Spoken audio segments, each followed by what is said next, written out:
Monsieur le maire, je vais être courte comme je sais le faire d'ordinaire.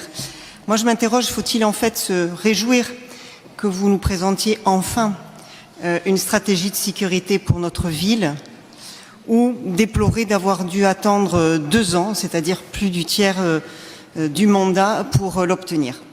Mais étant d'un naturel positif, je vais considérer plutôt le verre à moitié plein. Néanmoins, ce délai en dit quand même long sur votre posture, monsieur le maire.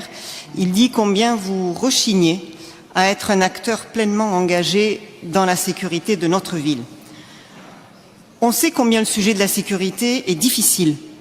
Nous sommes conscients des difficultés aux origines multiples. Je ne vais pas ici les présenter à nouveau, on l'a déjà fait et je crois que chacun d'entre nous en sommes conscients. Je vais plutôt me livrer, je veux dire, à une proposition concrète, et c'est sur quoi je vais recentrer mon propos.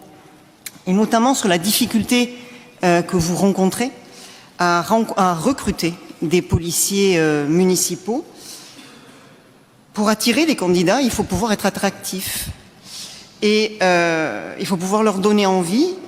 Et quand ils sont en poste, il s'agit ensuite de savoir les fidéliser.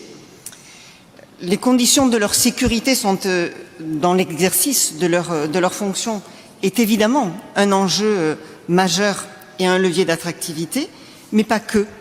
On sait que la difficulté de trouver notamment un logement est un obstacle supplémentaire au recrutement de policiers municipaux. D'autant que Bordeaux accuse en plus des départs vers des communes qui seront, disons, on va appeler mieux-disantes.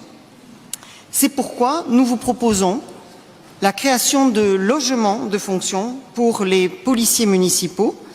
Cette mesure aurait 2 avantages. D'une part, elle permettrait d'attirer des nouveaux policiers municipaux. Et d'autre part, elle permettrait de fidéliser ceux qui sont présents et ceux qui seraient nouvellement recrutés. Voilà, je pense que je suis largement dans mon temps de parole. Je vous remercie.